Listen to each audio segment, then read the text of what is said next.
gamers from the Mega CD, Amiga and Atari ST era may well harbour fond memories for this classic 3D flight sim. But for those who missed out, Core Design is hoping to satisfy PS2 gamers with their next-generation sequel, Thunderstrike 3 Operation Phoenix, set for release in late 2001. Each of the 7 campaigns on offer includes between 3 and 6 missions, and a choice of support forces from a selection of ground and air troops can be made from the start. Although you can't control these units during the battle, Core Design claims this will add new strategic and tactical elements to the play. Weapons come in all shapes and sizes, including all the usual air-to-ground and air-to-air guided missiles. A rather nifty sounding sniper cannon should please first-person shooter fans, and the scope for serious tank busting can be fun to watch through a multitude of camera angles.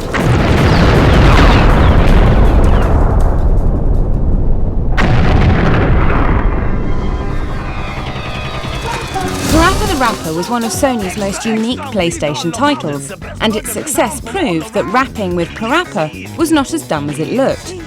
And with the PS2 sequel in development, the Dogstar rapper looks set to return in one of Sony's coolest looking games ever. As before, gameplay is an exercise in timing and rhythm, if nothing else. The controls remain simplistic. New characters on the block provide fresh faces for the variety of new goofy game modes on offer, and with the addition of multiplayer gaming, players can battle it out through the addictive medium of dance.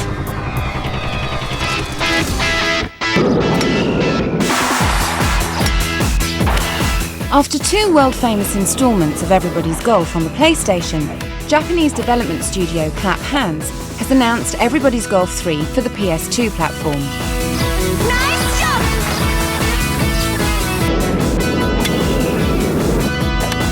New features include a complete revision of the camera positioning system and advanced facial expressions for the new lineup of cartoon-style players.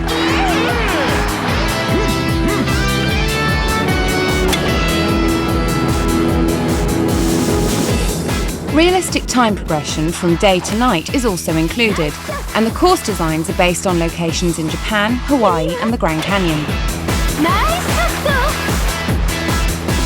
The gameplay system is very similar to the previous games in the series, and the modes of play in Hot Shots Golf 3 include the familiar tournament, stroke play, training and match play options, with a network tournament option penciled in for the final release.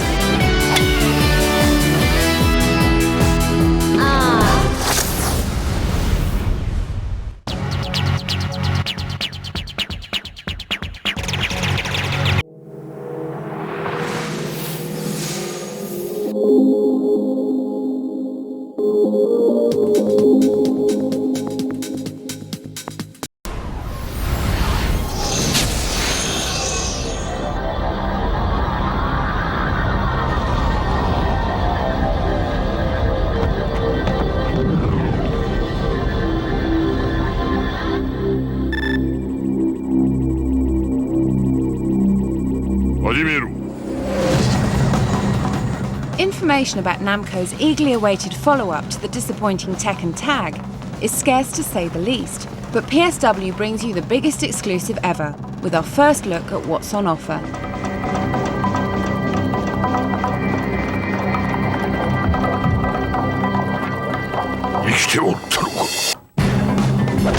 Although we're showing arcade footage of the game, it's running on PlayStation 2 hardware, so expect a very close look to the home game. Naturally, the graphics have achieved the level expected of a second-generation PS2 title, and the proper 3D environments provide a bounded gaming area, where new combat innovations provide the ability to slam your opponents into walls.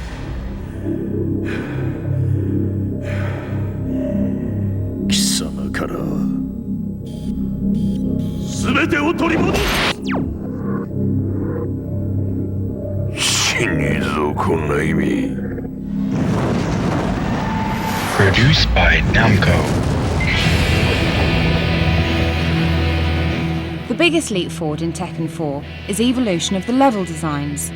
Some levels are wide open, some are narrow and cramped, and it looks as if a few may even include multiple elevation levels with different shapes and constraints having their own effect on a fight. Welcome to the King of Iron Fist Tournament 4. Round 1. Go. Fighting beneath a plane is an awesome new experience. Plus, all of the new zones have massive backdrops, which spread off miles into the background.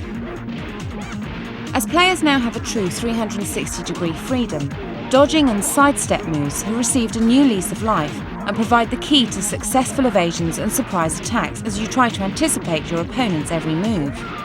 It's not only possible to circle the other fighters now, but a new switch move lets you swap places in an instant. Obviously, Namco are keeping the finer details very close to their chests, and the game modes on offer are yet to be confirmed along with a full character lineup. But Steve Fox, the mysterious British boxing champion, looks set to make the roll call along with a host of old favourites instantly recognisable to Tekken fans. Tekken 4 should hopefully make it into the arcades this year, with a PS2 release rumoured to be early 2002. The only thing we can guarantee at this stage is the confrontation with Sega's Virtua Fighter 4 looks set to be a fight to the death. Welcome to the King of Iron Fist Tournament 4.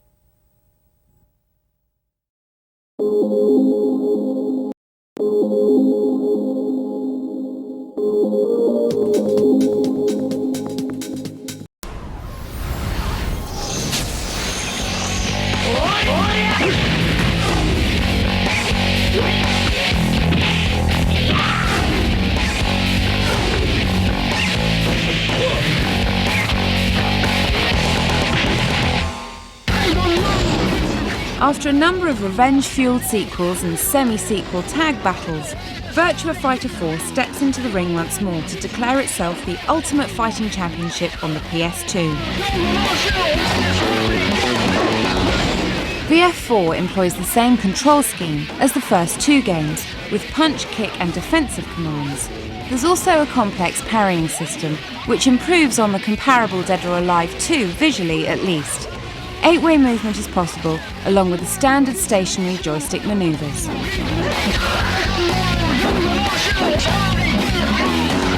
The most significant new addition to Sega's beat-em-up is the special stagger attack ability.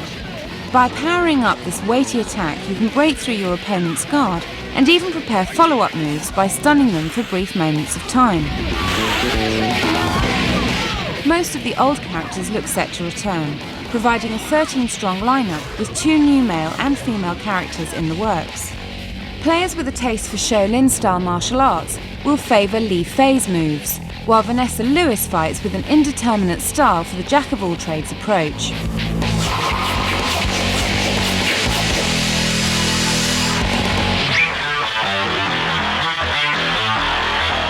There can be no argument about the game's graphics either, although the version of VF4 you see here is currently running on Sega's cutting-edge Naomi 2 arcade machine.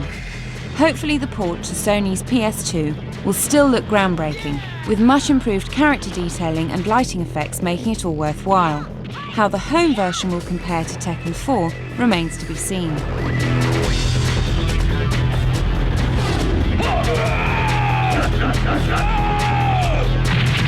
Where Tekken 4 goes for all-out arcade action, Virtua Fighter 4 treads the path of realism.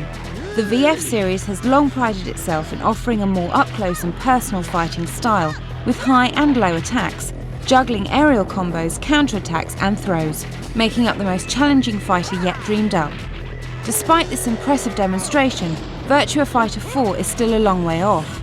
Like its main rival Tekken 4, the arcade release is due this year, and hopefully the PS2 will have a new undisputed 3D fighting king by early 2002.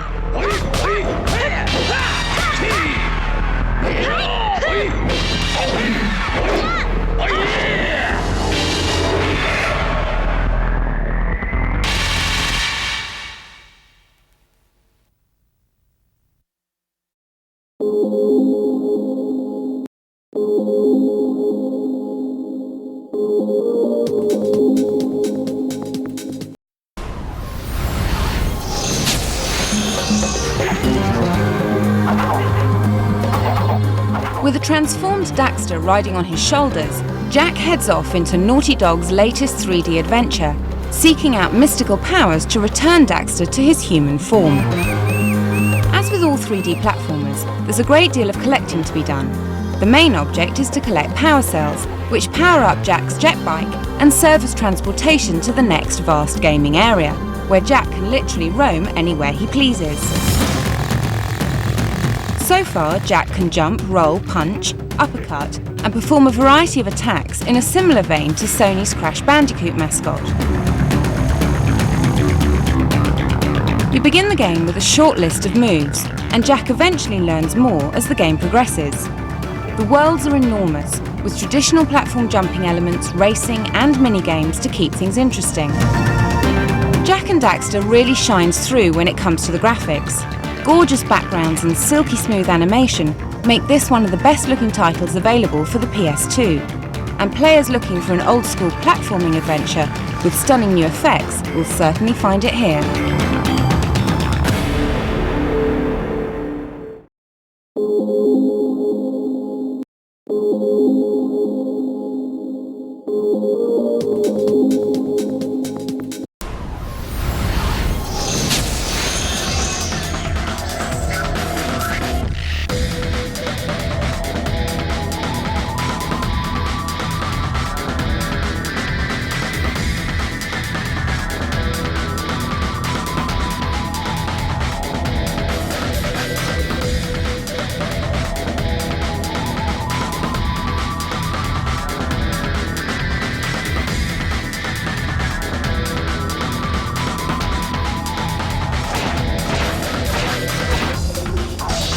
Capcom's Devil May Cry is the latest evolution of Resident Evil gaming, combining full 3D backgrounds and lightning-fast action to wow gamers with a new demonic thriller.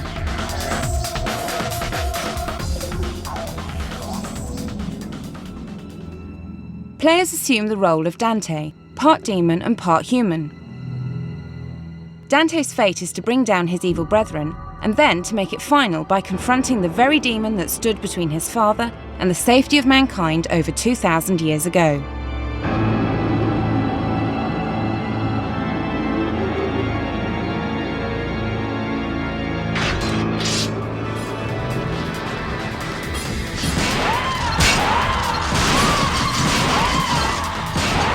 The key to making progress is to reap the souls of the dark forces who inhabit the macabre levels.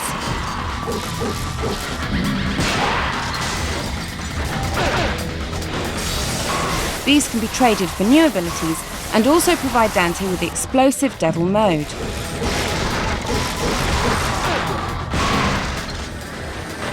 Switch to this and everything Dante does becomes bigger and louder, allowing our nocturnal hero to sprint faster, hit harder, and deliver devastating blasts from the selection of weapons available, blowing enemies right across the floor.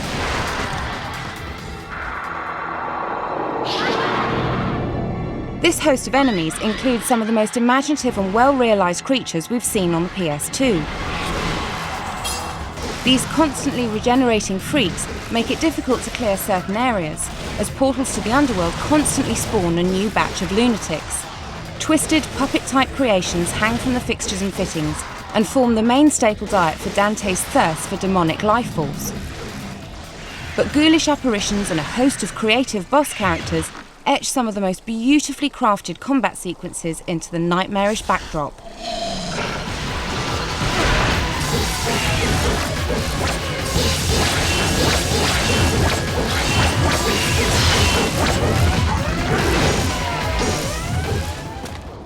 While part of Dante's task revolves around slaying the bizarre creature creations, the chore of realising his family's 2,000-year-old quest for revenge provides a suitable storyline with supernatural puzzle solving to wrest your mind from the lightning-fast action sequences. With the range of ideas Capcom is looking to implement into their new gothic horror, Devil May Cry deserves to be massive.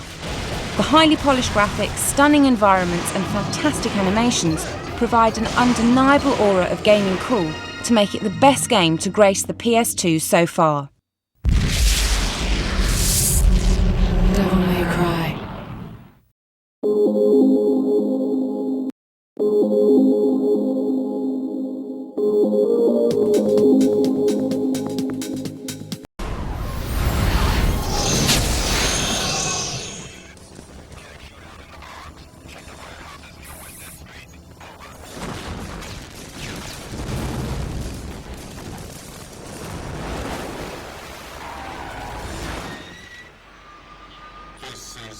Please, drop all your weapons.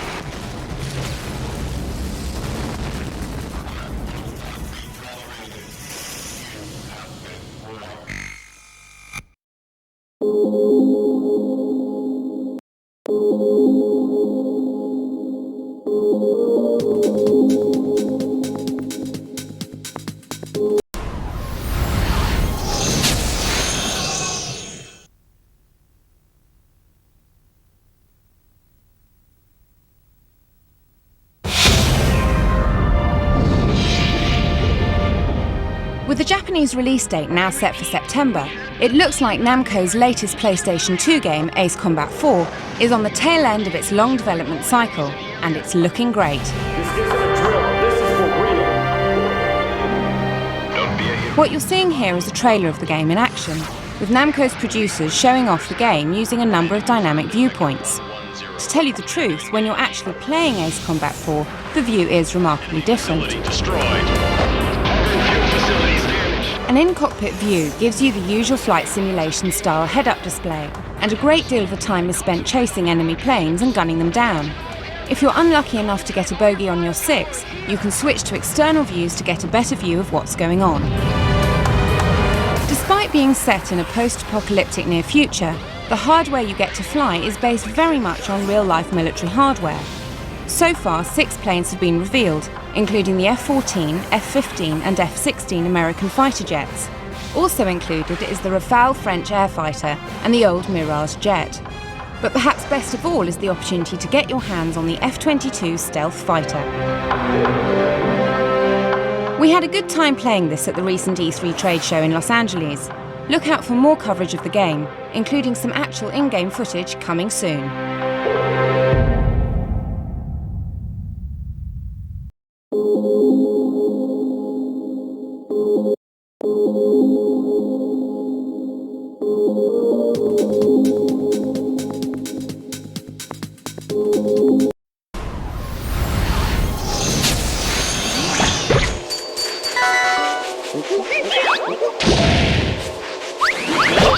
Currently in development at Sony, Ape Escape 2001 is set to regain the platforming crown with highly polished visuals and enhanced gameplay features, providing a well-refined classic for Sony's new machine. Ape Escape 2001 takes up the basic game pattern of the original hit and throws a new gaming twist into the mix. Before, clearing levels of monkey madness meant chasing down the gibbering simians before access to the next level is granted. This time, however, returning hero Spike can just hoover their pants off to save time.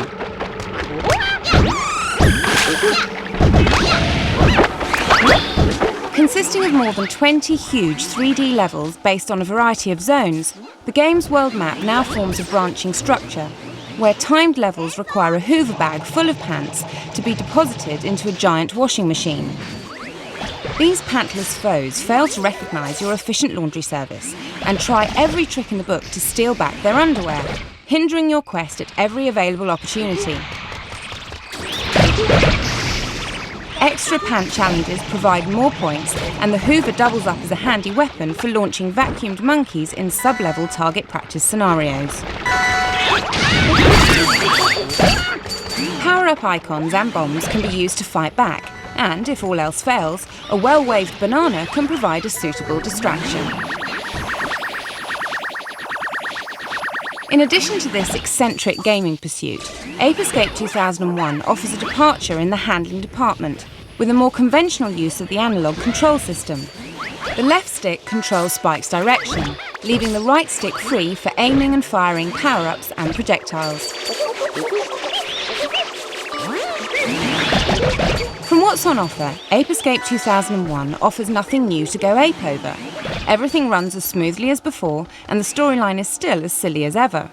But underneath all this still lies one of the best 3D platformers to date, brimming with innovation, originality, and highly annoying theme tunes.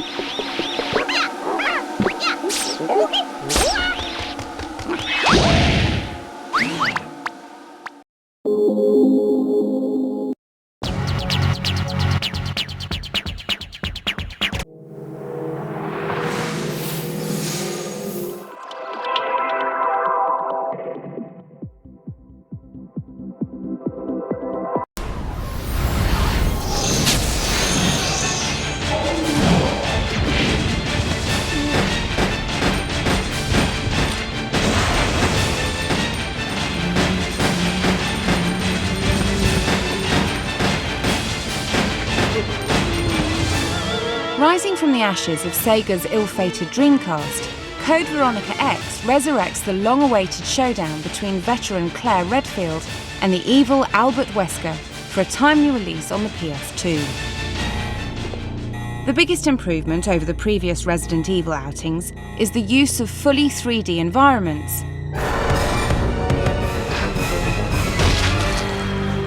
Blood-stained rooms with trashed furniture and smashed windows now hint to a beautifully crafted nightmare where the foulest of biological defects lurk around every corner.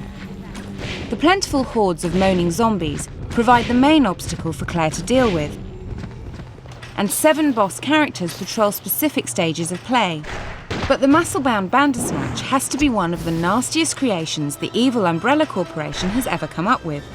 These genetic freaks attack with a single arm and squash your thinking matter to a pulp if you hang around long enough.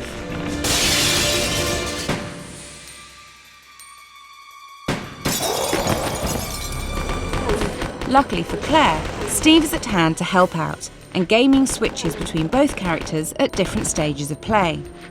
Combat sequences benefit from the 180-degree spin pioneered in Capcom's survival horror spin-off Dino Crisis, but overall, taking on the zombie hordes is still a sluggish affair, with rotate, fire and move controls lacking the essential coordination for quick-thinking combat. But when it comes to weapons, carving your way through this nightmare world of living dead gets easier. The ability to target 2 guns at separate enemies significantly boosts your chances when surrounded, with M100P pistols and Uzi submachine guns providing a good excuse to waste shed loads of ammo.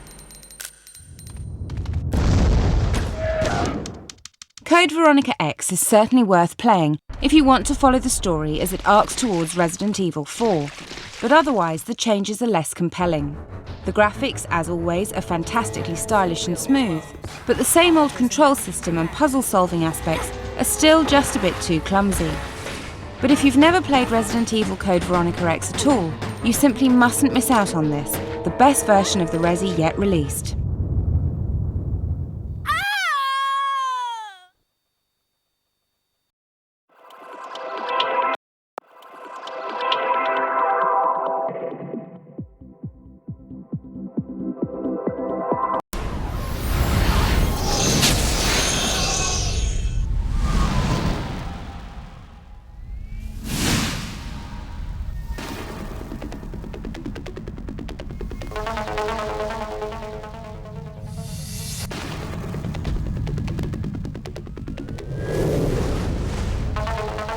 Extreme G3 represents a huge leap for developer acclaim in terms of next-generation console gaming.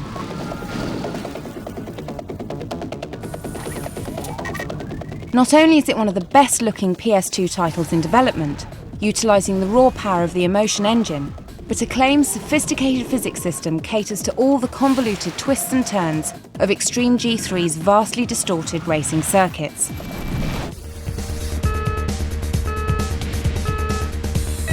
You start as a rookie pilot who must first prove his racing worth in a series of virtual reality races before being granted a superbike for the game's main challenge.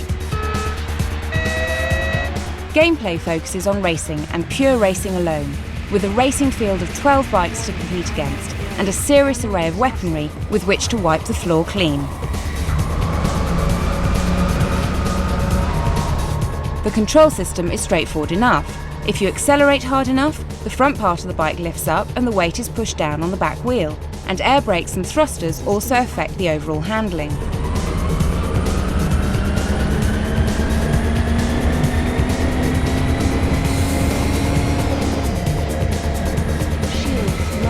Another important element to the chase is the weaponry on offer. Magnetic mines, rear-firing rockets, energy shields and ironside cannons provide ample firepower as you navigate the jumps, ramps and loops that litter the course layouts.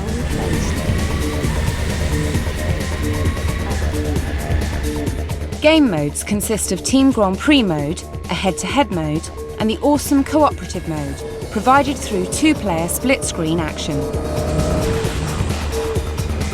Extreme G has always been compared to the benchmark Wipeout series, but with the delay of Wipeout Fusion, Extreme G3 does have quite a bit going for it.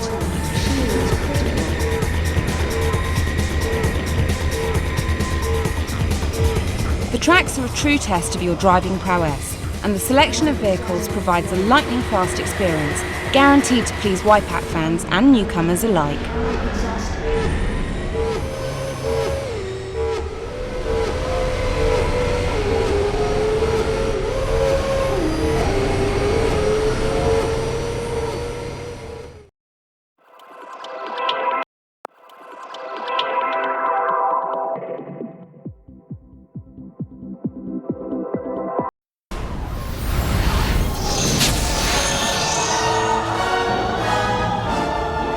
Said his name was Calypso. He ran some kind of weird contest, and he was looking for people like me to be a part of it.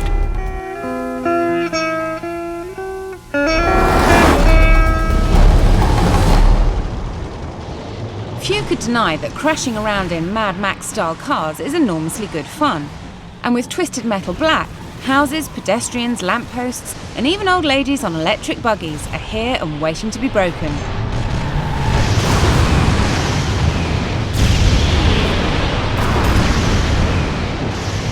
Of course, your true objective of the game is to smash up to 8 other opponents with whatever weapons you can get your hands on.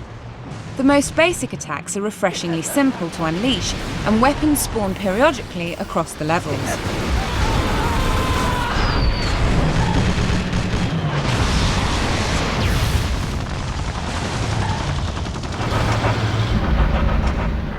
Dedicating yourself to the single-player game unlocks all 14 bonus cars, and extra battlegrounds to try out in Twisted Metal Black's generous offering of multiplayer modes.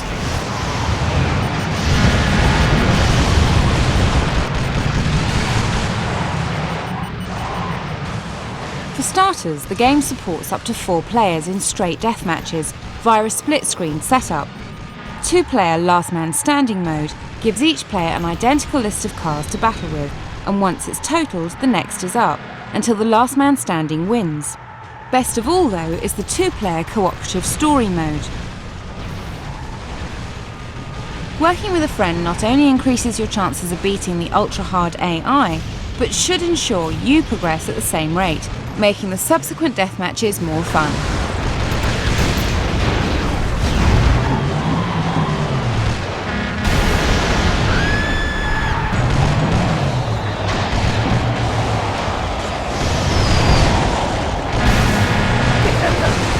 Unsurprisingly, the most desirable weapons are in harder to reach places, but at least they're fun to find.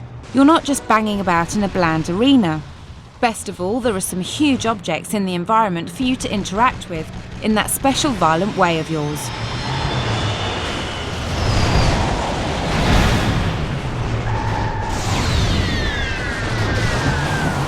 You'll either love the challenge of learning Twisted Metal Black's myriad control permutations and their effects on weapons power, or you'll accelerate your joypad through the screen in sheer frustration. While not deficient as a single-player offering, the overall challenge is possibly too hard. The real fun is in multiplayer. But to get the best set of wheels, you must battle rock-hard opponents with an awkward control system. Definitely a title for the more patient gamer.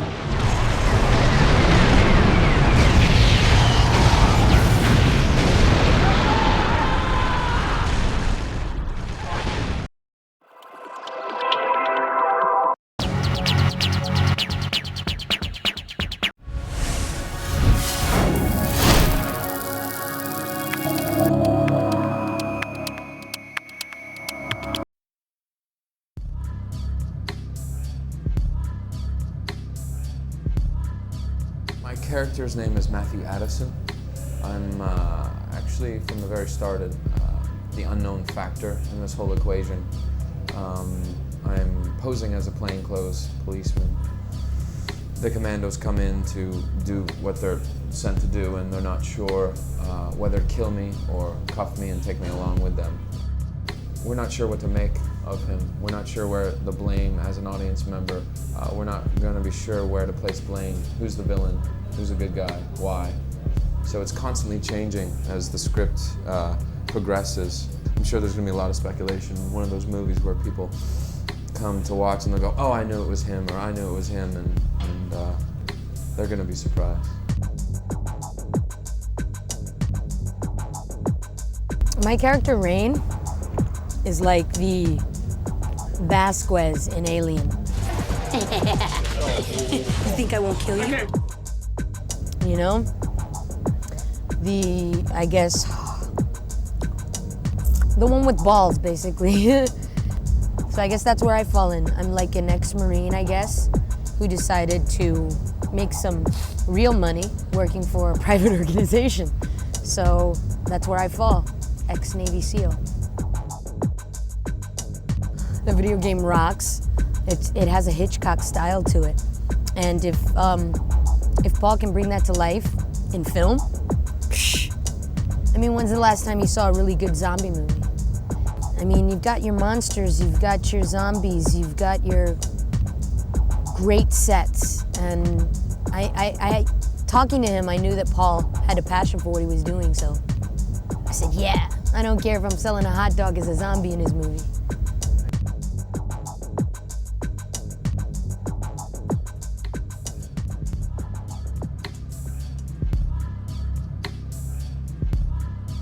If we made a movie out of this, if we made a video game out of this movie, I would definitely love to go and make the little whatever film at the beginning, or, you know, definitely for this movie, I would make a video game.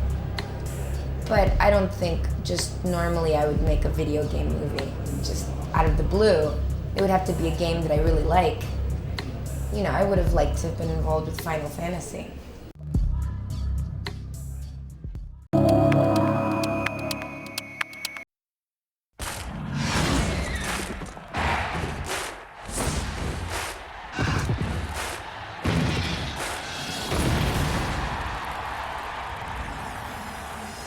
Someday, I'll be a knight. Yes, William. If he believes enough, a man can do anything. We could do this. In 1 month, we could be on our way to glory and riches none of us ever dreamed of. You can't even joust. I think he's getting worse. He is getting worse. I won't spend the rest of my life as nothing. You have to be of noble birth to compete. So we lie. I have the pleasure of introducing to you a knight, sired by knights. William Thatcher didn't make the rules. He was born I've waited my whole life for this moment. to break them. Yes! Thank you, I'll be here all week. Well, that was different. And you are? Ulrich von Liechtenstein from Gelderland. Sir Ulrich von Liechtenstein. I would have him win my heart. You're my favorite knight. He's won 4 tournaments in a row. On a horse, that man is unbeatable. If the nobles find out who you are, there'll be the devil to pay. And pray that they don't. Ulrich von Liechtenstein is not who he appears to be. They're gonna arrest you. 12 royal guards. I love you. Run, and I will run with you. I will not run! I'm a knight. I'm here to compete. Let's dance, you and I.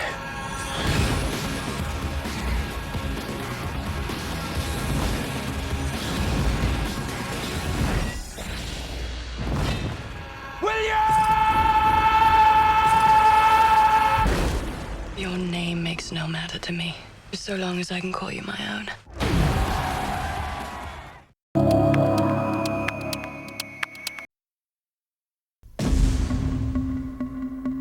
We have a situation.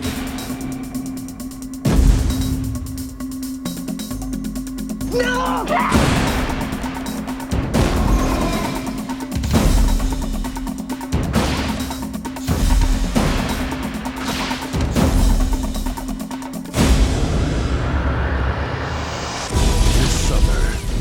world's most elite agent will discover a secret war and fight its biggest battle.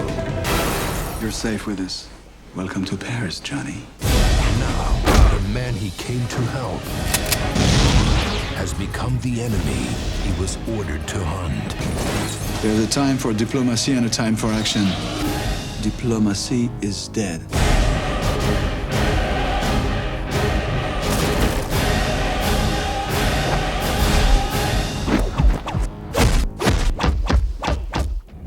I would really appreciate it if you don't do that again.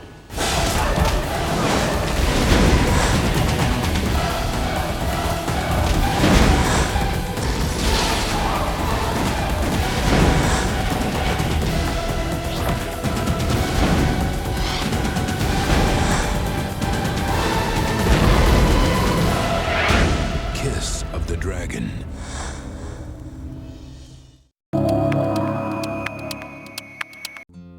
I'm the parent. You're the child running away to live by yourself. I should be telling you how to live. How should I live? Simple, don't go. Good luck. There, I said it. But I do love you. Put some pepper spray in your purse. Even if you're not sure, just start spraying. Tell me that isn't yours. Of course not. It's a two-bedroom. I heard that there might be a job opening. You start Friday night. You're giving me a job?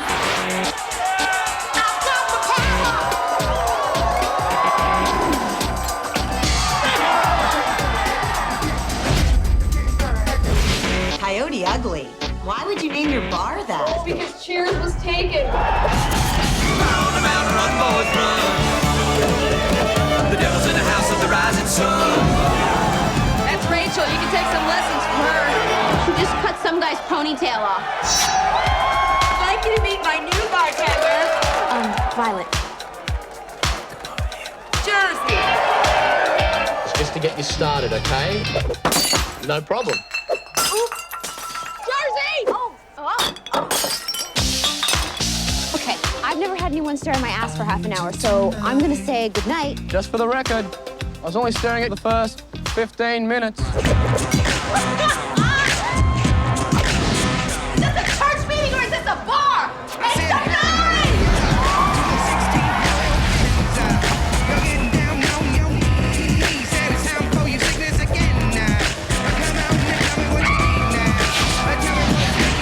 So I'm a coyote? 5 nights a week. Now shake it! Okay, give me a glass of water. You ain't got water in this bar! This is the greatest party I've ever been to! You're unbelievable.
original game came out for the PlayStation whilst we were all watching the emergence of its next generation, but it still managed to achieve the honour of being the best superhero game yet seen. Now Activision are returning with a spin-off from the upcoming film. Spider-Man the movie puts you in the suit of a fledgling Spider-Man as he learns how to battle the forces of evil in a stunning 3D New York City, finally coming face to face with his nemesis, the Green Goblin, in death-defying aerial combat. Activision aren't giving much more away at the moment, but we can be sure that we'll get a lot more of the things that made the original great: fantastic action, awesome web slinging, and beat-em-up style fun. Our spider senses are tingling already.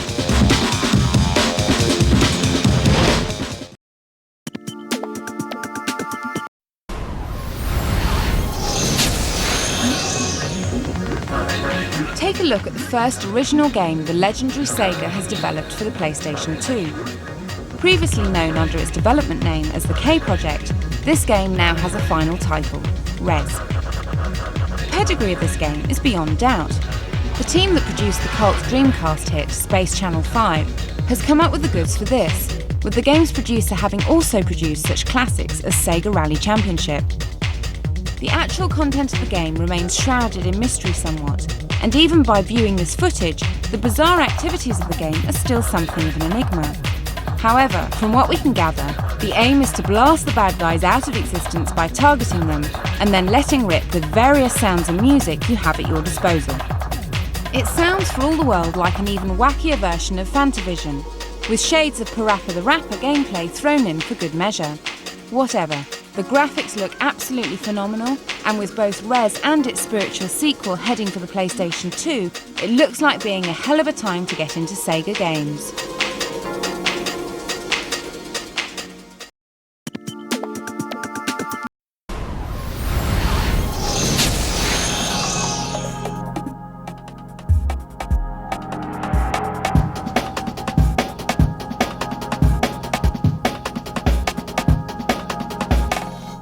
Due for summer release, Project Eden looks promising to say the least.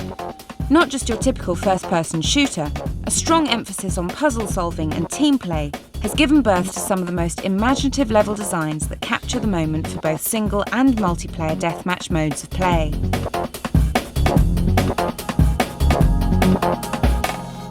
Project Eden's story takes place on the vastly overpopulated Earth, and with no room left for expansion, quality of life takes a turn for the worse and falls into the hands of the Urban Protection Agency to clean things up a little.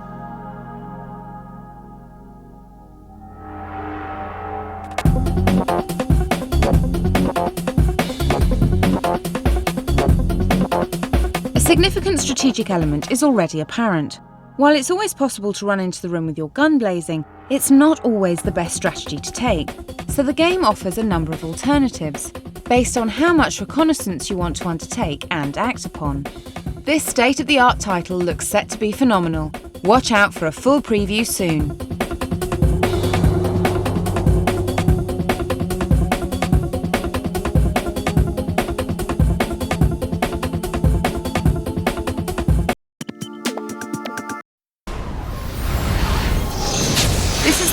Game in Capcom's Versus series, featuring more than 10 new characters and 6 different fighting grooves, each based on either Capcom or SNK's fighting styles. Let's get ready to battle! The plot is as simple as they come. 2 monster corporations are at war. The only solution? A massive martial arts event planned to settle the score and eliminate all conflicts between the 2 parties, obviously. Let the martial arts madness begin!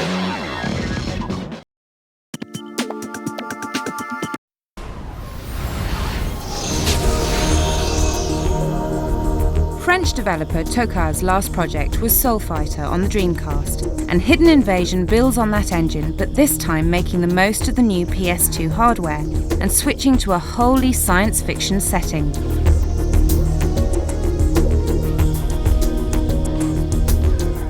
You take the role of either a male or female Special Forces team member, called in to investigate a particular terrorist crime scene.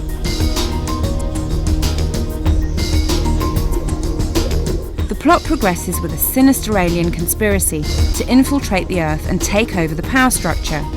The only way to save the world and be reunited with your lost love is, of course, to kick vast quantities of alien butt.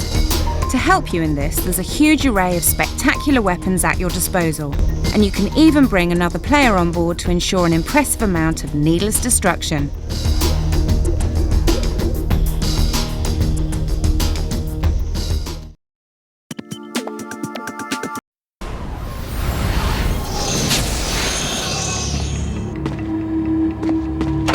Black Isle Studios and newcomers Snowblind have finally transferred the awesome Baldur's Gate series from its home PC territory to break new ground on Sony's PS2. The attention to every detail is simply fantastic, and the overall gameplay is very reminiscent of the action-orientated Diablo. But Dark Alliance isn't just a straight conversion of the immensely popular PC title.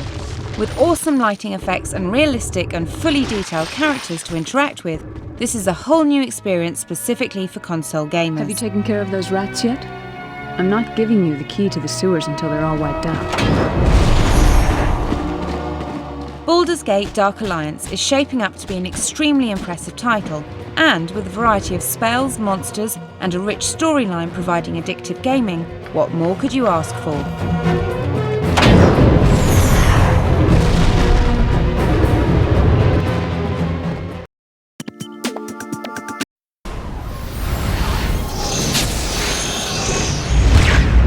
With Baldur's Gate 2 and Half-Life finally confirmed for a PS2 release, it comes as no surprise that another of the PC's biggest titles is getting a much-deserved console release. In Giant Citizen Kabuto, you begin the game as a mech, one of 3 races who inhabit the tropical gaming area. Progressing through the 50 different missions, stretching across the 18 different locales on offer, then gives you the chance to take control of the remaining races and their mission objectives. Some missions require you to kill sheep-cow hybrids called Vimps and take their meat to a Smartie. Other objectives require you to rescue a Smartie's wife and return her home safely to the fold. Each race has the ability to cast a variety of magic spells, hack away with swords, launch a variety of projectiles, and teleport to various points on the map. Currently due for release at the end of the year, Giant Citizen Kabuto is packed with plenty of monsters to blast, and more than enough game-playing elements to keep you interested until the next PC giant hits Sony's sacred machine.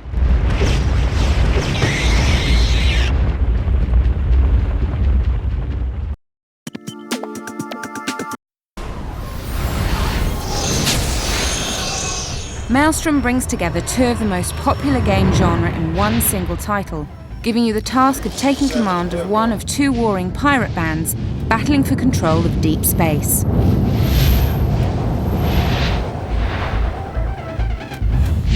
Your first task is to dogfight around the massive convoys of dreadnoughts in an exciting space combat simulator, taking down the enemy fighter escort and then, ultimately, boarding the larger enemy vessels. At this point, the pace changes as you're put in command of the boarding party, using stealth and combat skills to take control of the ship on a much more personal level.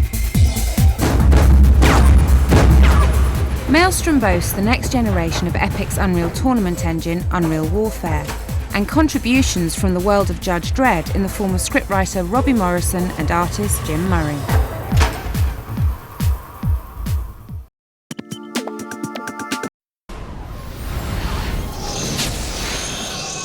After some delay and much speculation over publishing deals, Team 17 finally looks set to release their zany Stunt GP driving antics through Virgin Interactive. Stunt GP offers players the chance to pull off amazing stunts while racing through the 24-track Stunt GP universe. Races vary from the immediacy of the arcade mode to the seasoned pro circuits, where the main championship rewards await the best performance of gut-wrenching tricks and sensational high speeds. The vast array of circuits includes a warehouse, a Japanese water garden, a multi-storey parking lot, and the Stunt GP arena itself. By collecting Aeromile rewards for pulling off suicidal stunts, players can increase their cash flow and upgrade their chosen buggy. For From its insanely deranged stunt-laden tracks, Stunt GP provides a unique platform for utter race madness and will hopefully be released around July.